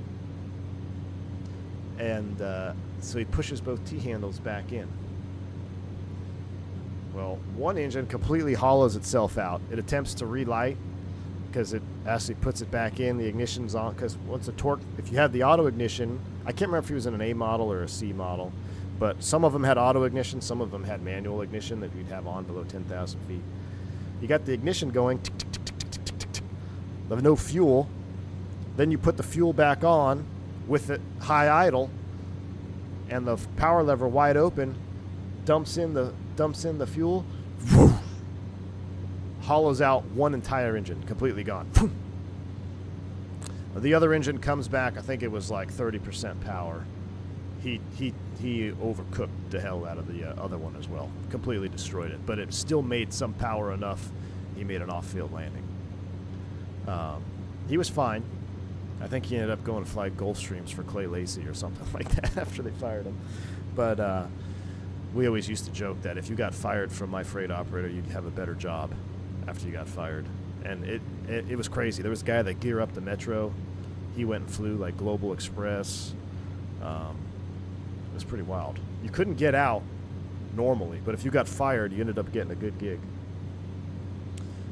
But yeah, that was the story of get-there-itis and T-handles in flight, and you know, if you and it goes, I can kind of see what happened, right? Because it goes against every instinct in your body. Like, hey, if you do something in the airplane, you do something, you get a non-desirable result, you just undo what you did, right? So he instinctively undid what he did, but unfortunately in that specific scenario, it was one of the worst things he could do, was undo what he did by shoving him in right there. Now what he should have done, since both engines flamed out, props are coming back to, they're actually, you wouldn't auto feather both of them. And again, I don't remember if he had the auto feather armed or not on that one, but the proper procedure would have been to bring the power, the fuel levers to cut off, props full forward, and basically attempt a windmill start at that point. You can get a windmill started, which we did in training all the time. I remember training the first time we did windmill starts. That was a big deal. I think I started during my training. I think we did 3 windmill starts, just part of the curriculum, which I thought was kind of crazy. Flying around a 99, especially with the pod. I mean, they handle fine, but I mean, it's definitely kind of sus. You're shutting them down for real, and you're relighting them. I did all my windmill starts over Visalia, California. I remember that. But he survived. Bet he won't do that again. And then they changed the procedure. All Friday checks must be done on the ground. So they eliminated some Friday checks in flight, I think, except the trend monitoring. You could do trend monitoring in flight and the VOR checks in flight. That was about it. Everything else you had to do on the ground. Shove the handles in, blame it on the night shift. Exactly, AJ. Thanks for the $3 super chat, man. Reset Jet, what's up, man? F up, move up. I saw that a lot my days on the ramp. Yeah, dude. That's a good one. F up, move up. That's right, Reset Jet. That's right. AJ, speaking about blame it on the night shift, there was multiple stories. I'm going to cut the corner here. Where's our, let me check the web eye. Where's Flicks at? I don't want to run into him. Flicks is still behind us, so he's looking good. I guess I can close all these other tabs I have open. This is where we cut up. This is where we're going to start getting real pretty. We'll cut the corner here. So there was another guy, AJ, somewhere in the Dakotas. I can't remember he was, I don't remember the airport. I'd be lying to you if I told you what the airport was. But I'm pretty sure he was in the Dakotas, heavy snow. And he landed on the airplane, was fine, and landed on the runway. Everything was fine, no issues. But as he went to exit the runway, he took the turn too fast, slid right off the runway into a snowbank, like a serious snowbank. He somehow got out using a lot of power, taxied to the ramp, shut down, went home. Went to the hotel, wherever he's going. The next guy comes out in the morning, and he's like, what is going on here? The entire gear well, so on the 99, the gear sat underneath, basically underneath the engine pod. And when the gear is down, the doors are open, right? And you can see in there, kind of like, you're almost like a modern airline, right? No, the doors don't close with the gear down. Guy goes out there. There is snow, jam-packed snow and ice now, too, because it was warm, so the snow partially melted, then froze overnight, all the way up in the gear well. All sorts of problems with that. And that guy tried to blame it on, he said, it wasn't me, I didn't do it. But then they actually had footage, had some surveillance footage from the ramp of what had actually happened. And same thing. He effed up. I don't know if he moved up. I can't remember what happened to him. I'm sure he did now. But got rid of him. We had a guy gear up, hit both props, went around with double prop strike. Double prop strike on a 99. I saw the pictures of the props. Goes to touchdown, double prop strike, goes around, which I am shocked the airplane was even able to get to go around. If you think about that, a double prop strike like that. Came back, landed, was fine. They didn't fire him, but a lot of wild stuff like that. Whoever said the cream rises to the top light, a bunch of turds generally?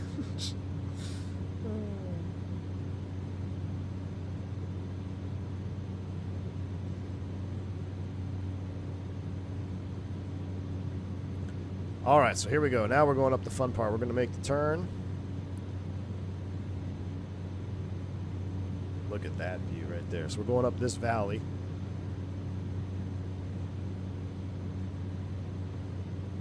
And then we're going to our secret waypoint.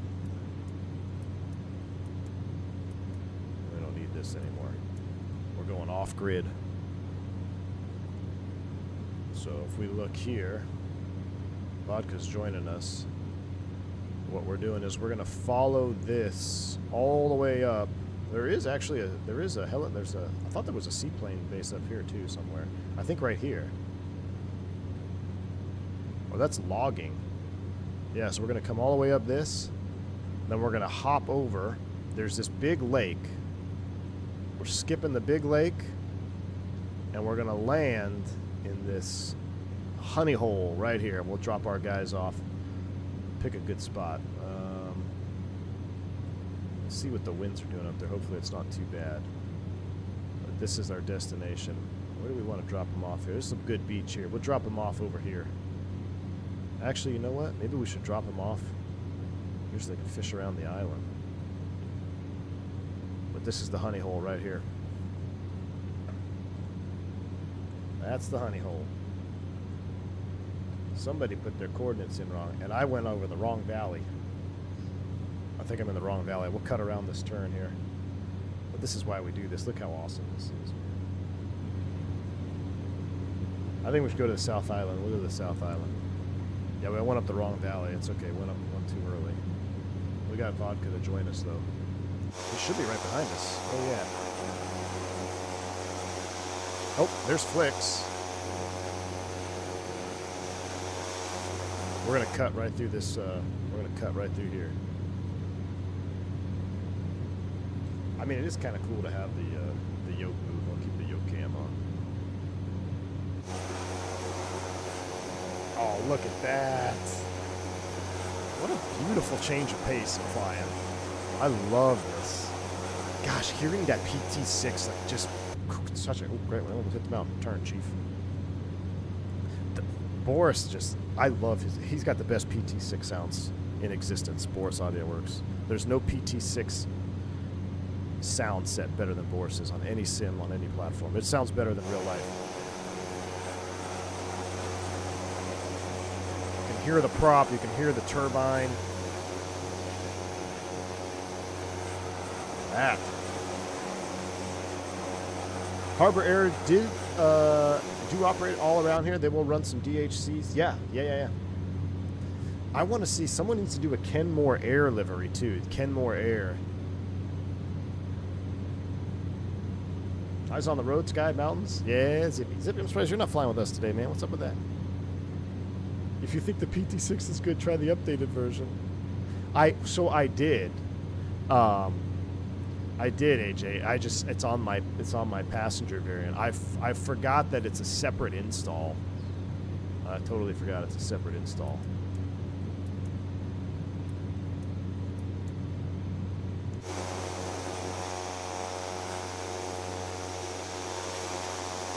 Alright, there's Flicks on our 6. Vodka's going off to no man's land.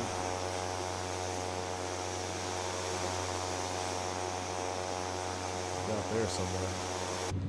I'm actually curious to see if this logging thing is simulated up here. This is all logging, right? Look at this. What is this?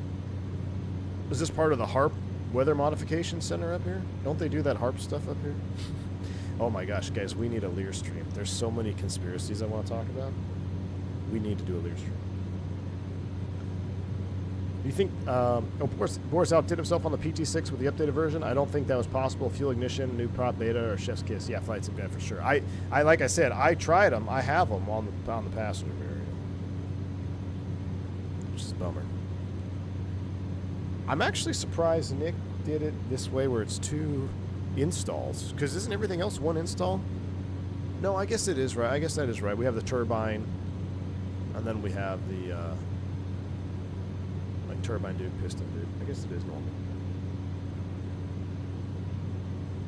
Ooh, factory fish farm maybe. That perhaps.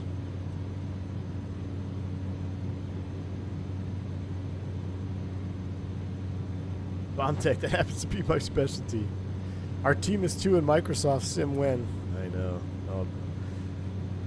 Okay, alright.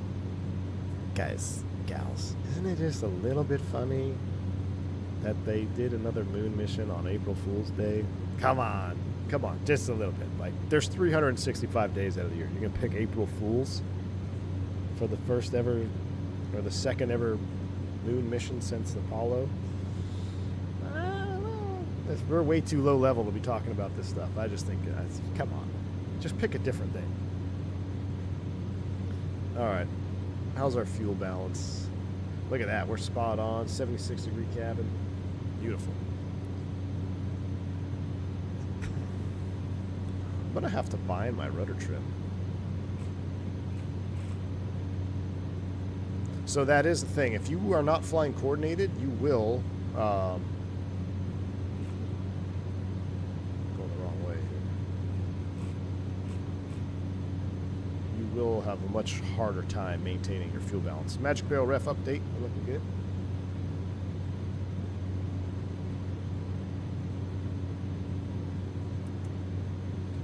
Alright, so up the river, almost there.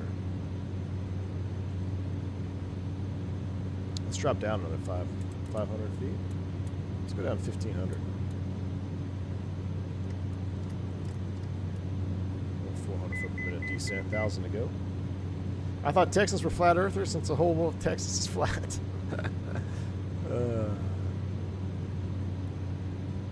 Listen, we're not, hey, chat, we gotta save that for a Lear stream, alright? Save it for a Lear stream. Prop streams have been doing real good. I mean, I guess technically you can get the same effect by flying we could fly the prop up at, 15,000 feet with no oxygen. Probably get the same effect of flying a 450. Wow, this is some beautiful backcountry in here. This is even, I don't even know what you call this. Where are we? I don't know where we are. This is awesome, though.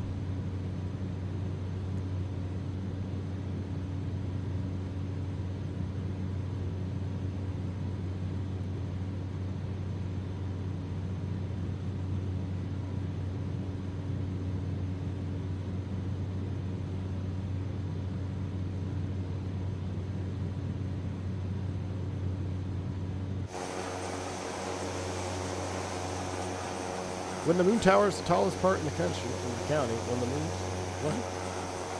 We're in Canada. I know we're in Canada, but like, it's not Puget Sound. Isn't there like, don't they have names for all this stuff? Like the Juan de Fuca Strait and Puget Sound and stuff like that. Can you explain to use oxygen? Happy, absolutely, man. So the oxygen in the Caravan don't be confused thinking if you turn this sucker on, you have oxygen in the cabin. You can hear it running. You hear that? Listen. Turn it off. So the way the oxygen works in the Caravan, it is simulating that this particular Caravan has the main tank installed on the aircraft. With the main tank installed on the aircraft, I don't know where they would put it in the Caravan, but there is going to be some type of oxygen mask in here somewhere. Sometimes they have the little nose cannula things you put in your nostrils, right? Or it could be a mask that you put over your face. You would put the mask on, or the little oxygen cannula things. Cannulas? How do you say it? You'd put them on your face, and then you would turn on this valve, and you would be pumping non-pressurized, low-flow oxygen to the mask. Cannula. All right. So the aircraft, the passengers, if they have their, I don't know if it works for the passengers as well. I would imagine they probably burn down pretty quick if you fill this thing up. But that's it. That's your oxygen. You're literally turning on oxygen to the low pressure mask system. It's not like a pressurized airplane where you turn the oxygen on and they pressurize the whole cabin. Now, that's fancy mode. All right. So when I flew Chieftains and Navajos, we had a couple. Those aircraft were capable of having the same thing here. They had the same type of lever, oxygen on off. I believe it was over here in the dash. But my operator had all those main bottles removed because over time it actually becomes harder to service the bottle, and it's more time for maintenance to be changing them out. So what we did is that system was deactivated, so that this whole system would be deactivated, and we would carry a portable oxygen tank with us with the cannulas, and we would take that on select routes that you had to, like Reno was the major route that you would do out of Oakland. You go to Reno up over the hills. You had to be above, like, for the 135, the oxygen rules are a little bit different. I think daytime, nighttime it changed. I think at nighttime above 10 you needed oxygen. Daytime above 12 you needed oxygen. Or you had to be in a pressurized bird, either the Metro or the 1900. And that's how we would do it. We would just turn on the little valve on our portable. So this Caravan has got the big fancy mode. It stores the tank. I'm not sure where it actually stores it, as it's shown in the diagram. If we go to cabin, here we got the O2. See, look. So we'll turn on the valve, and now this is flowing through the isolation valve to the cabin masks. Now, what's really cool about BlackSquare, and I don't know how, Nick is such a wizard, man. I absolutely love Nick from BlackSquare. He is the wizard of wizards, man. So this bottle, and this is the same across the Arrows, or not, the Bonanza, rather, excuse me, the Bonanza, the Baron, the Duke. This bottle will burn down at a rate depending on how many people and how heavy those people are. So if you have a bunch of 400-pounders in here, you're going to burn that oxygen bottle much quicker than you would if you had an empty aircraft and just one pilot up front. So you have to keep an eye on that. That's especially apparent in the turbine. Was it the turbine Arrow? What did he make? The turbine. What's the one that I really love? I can't think of it. I'm drawing a blank on it. Yeah, the turbine, one that we flew, the Turbo Arrow. Yeah, the turbine Arrow that he made. You can fly that sucker up into the high 20s. But it's a small cabin, and you'll run out of oxygen quick, so you got to pay attention to that. And then when your oxygen is depleted, though, you can always go right here and refill oxygen. So, but we don't need any oxygen right now, and it will also depend on the outside air temperature and the ambient temperature around the airplane. So if you're high altitude, you're going to be demanding more oxygen. You're going to deplete the bottle faster. Bonanza, turbine Bonanza. Thank you. I couldn't find the words. Bonanza. I love the turbine Bonanza. I don't know. That's a sleeper for me. The turbine Bonanza is such a sleeper, cool airplane that BlackSquare made. It's super niche, but man, the sound set of having a PT6 on a single engine Bonanza, the performance, it smokes the Duke. And it's just it's pretty freaking sweet. All right, so we're over the lake. Hey, looks like Vodka joined up. All right, so this is where we're going to have to find our secret lake in preparation for landing. Oh, ladies and gentlemen, from the front of the caravan here. Just about 5 minutes out from landing at Hunting Hole Lake. In preparation for landing, I do ask that your seatbelt is securely fastened as we get ready for a water landing. Do make sure that your seatbelt is fastened and your seat back is fully upright. We'll be on the ground here in about 5 minutes. Thanks for choosing Harbor Air. Does it actually simulate passing out? Now, off-grid, you get a warning for hypoxia if it's enabled, right? Yeah, Dandrini says you get a warning for hypoxia in the sim, and if enabled, the flight terminates. Okay, so in 2024, I think it was your flight terminate. In X-Plane 12, you'll actually black out.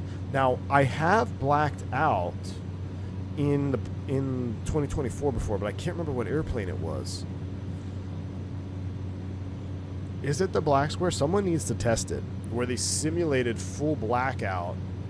Your screen goes black. You pass out, black out. So that's what happens. I wish I remember what airplane I was in, because I was surprised that it was modeled. Maybe it's maybe it is the Duke, the turbine Duke. We'll have to try it. All right, autopilot's coming off. We're going to hand fly. Autopilot is completely off. We're going to find our lake up here. So in preparation for the landing, let's get the rest of our lights on. That's all good. We're going to pull the inert SEP because we're going to be landing on the water. Gear is up for water landing. Our water rudder is here. It is stowed for touchdown. That looks good. All the heats are off. I'm going to get a little bit of a climb here because we have to climb up and find this lake. We're going to get our prop set. Let's get a little bit more power in there. Come up about 1800 RPM. Fuel tanks. They are balanced and looking good, so that is set. Ignition is in normal. Fuel boost is in normal. We're pretty much ready to go here. So we're going to climb up. We've got to find this lake up here.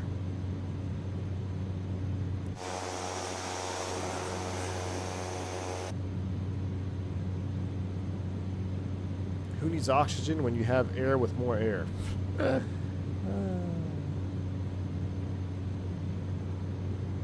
Flicks. All right, we'll keep trimming up here. So it should be, yeah, we got to get up. We got to see on top of these ridges. So let's go ahead and trade some airspeed for altitude here. Let's come up here about 1,000 feet per minute. We got to get on top of this ridge line. What do the air vent dials control? Air to the cabin. Right here, ram air, see? And you see how the sound changes? So now we're gonna cool the cabin a little bit. It's 76, it's kind of loud because the ram airs are on. We'll see if we get the temp drop down a little bit.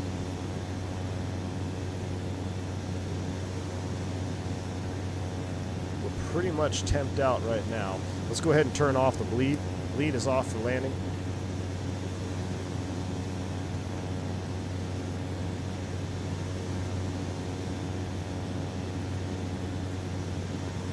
Close them up though, because I want to. Yep, 75 degrees, so it started to drop the temperature already. Is this it? This might be our lake up here. Yes, it is. All right, I'm going to do a low pass.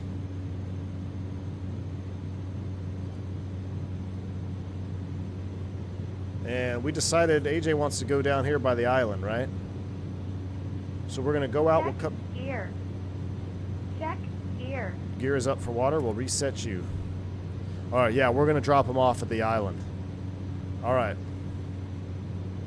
Secret fishing hole traffic, harbor 357. We're going to proceed outbound about 320 heading. We're going to flip a 180 and come back and land, park at the island for secret hole fishing traffic.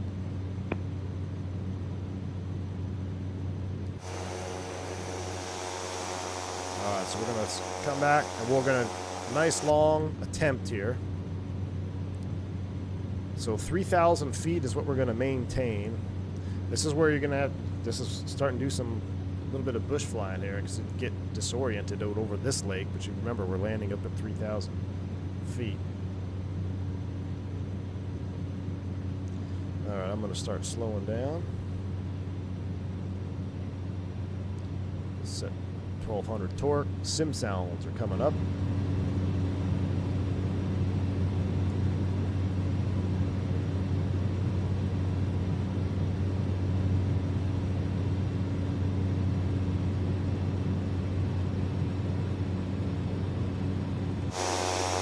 Alright, and we'll make the turn back. Watch the altitude. Back up to 3,000. Let's do a barometric altitude update.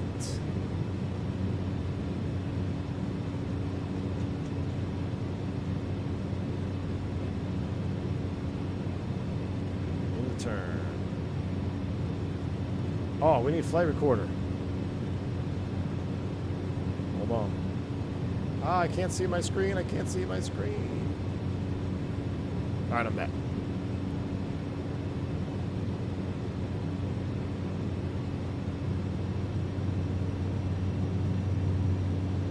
All right, recording is on. Back up to 3,000 here. I feel like we're gonna miss it. Where'd it go? There it is. All right, we're in the white arc. Flaps 1. Watch that balloon. We'll power out. Counter that. Props are coming up. Full forward on the prop. Mixture's high idle.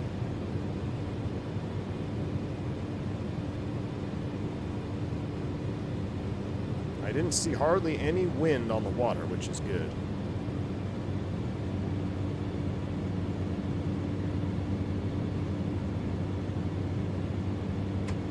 Flaps 2.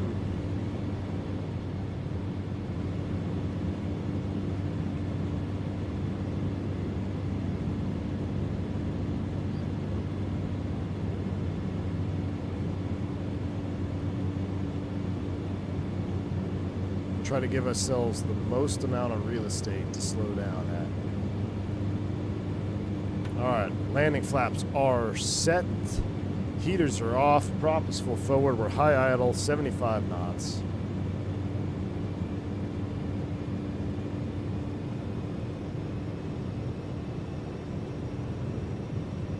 Check gear. Says Check. you. Oh, it needs to be on water.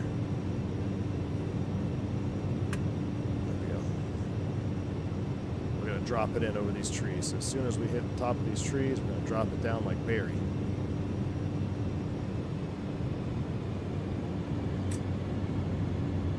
Dropping it in.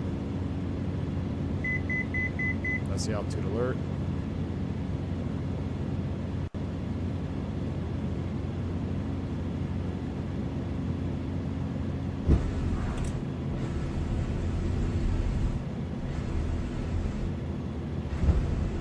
Ah! What is happening? Is this not water up here? Oh, Jack. That was weird. I've not seen that before.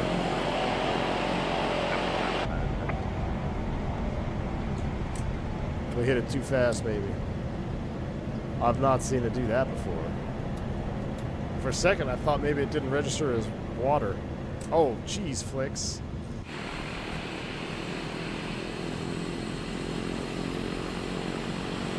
Pre-update issue, is that what that is? Oh, that's a bummer, man. I did a practice landing on water and I didn't have that issue at all.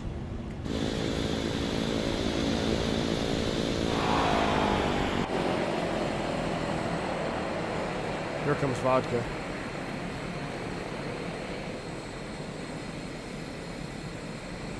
I wonder if because we just forced it down. A little bit hot. I should have slipped it.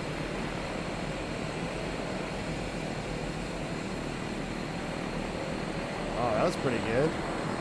He landed a little bit long, though. You didn't get full reverse there, Chief. You're cooking, vodka. You're cooking.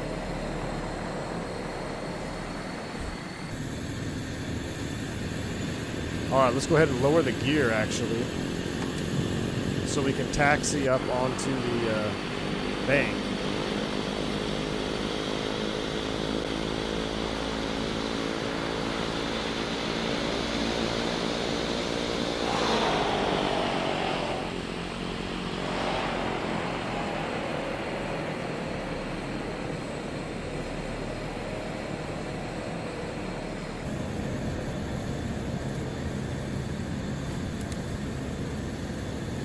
All right, brakes set. Avionics coming off. Idle power. Shut them down.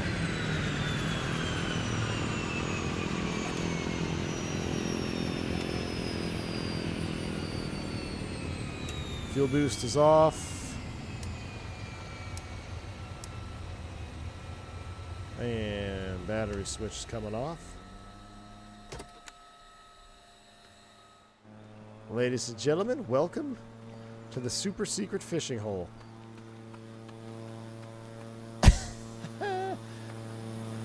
Oh gosh. Flicks. We can't, that's why we can't take him anywhere. Oh, I should have retracted the water rudders before coming up on land. We might have damaged the water rudders. Alright, so here we are. We finally made it. Let's see, I don't know if Flicks has got to like go into the rocks. Oh my word. Probably should have updated before stream. Ah man, well I don't know. I've not had that issue before. Which is such a bummer. Oops. Let me take a look at our engine. Make sure everything is good. 96, yeah, we're fine. We didn't do any damage. We got our water separator on. Gosh, what a nice little... So peaceful out here. I need to get parallel 42 fishing game.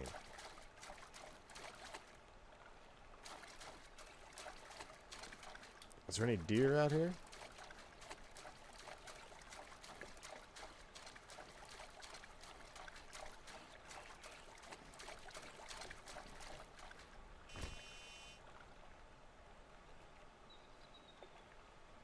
No? Uh-oh. Alright, let's take a picture of those three monkeys.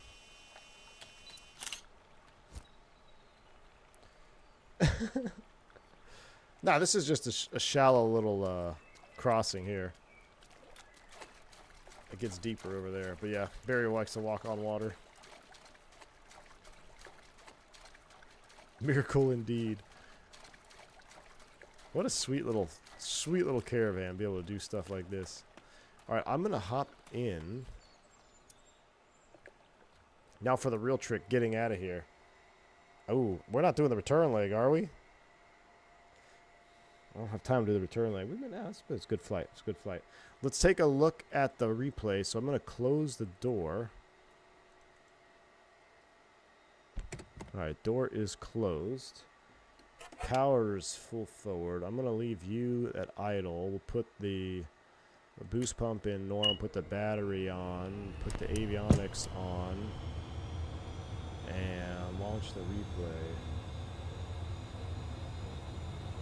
That's Dorian Lake, stocked with steelhead fry. Fantastic. Replay. Yep, gear position. Gear position up. Yep, gear position. Let's get it reset here. The water rudder up.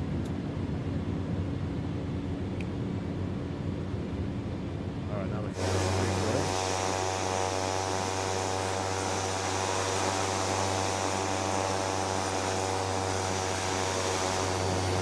Let's see what happened here. We should have slipped it. We should have come in from an angle. We were still way too fast. 80 knots.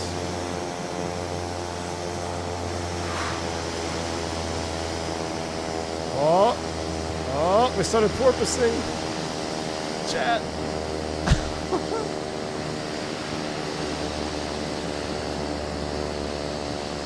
We got her down. my word. Rip prop. No, I don't think we hit the prop. Let me go back. I'm curious. Let's just try one more approach. Stop replay. I'm flying.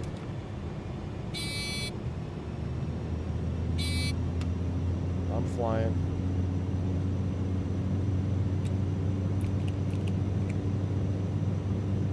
I want to try one more landing here.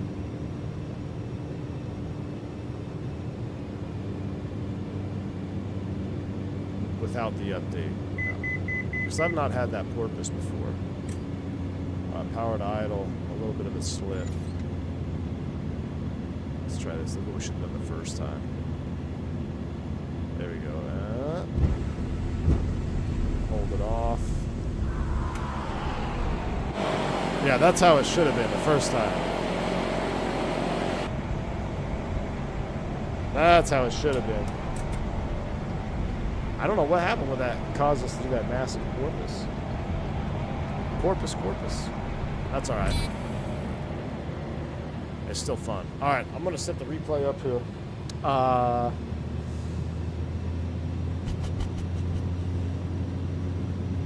I don't have time to do the return. We don't have time to do that. But what we will do is the next caravan float stream, we will take off out of this lake with the updated float plane. So the next caravan stream, we will fly out of here with the updated caravan version. I really thought I had the updated version, but I updated the passenger only. So, what part of the world are we in? We are in Canada, man.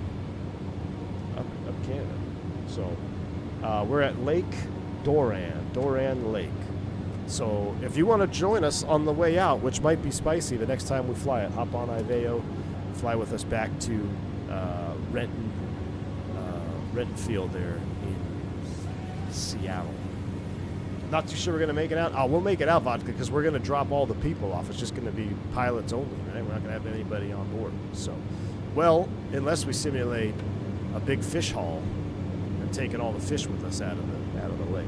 So, anyway, I hope you guys enjoyed the stream. I always love mixing it up, doing a little bit of low and slow. This one was particularly beautiful. Do apologize I didn't have the updated sounds, but I mean, that goes to show you how amazing this airplane is. Even with the outdated sound, it still sounds really freaking good. So, we'll have the updated version for the return. Possibly another stream this evening. Stick around, have your alerts on for that one. Y'all have been awesome. Until the next one, stay safe, stay healthy. I'm V1. See you.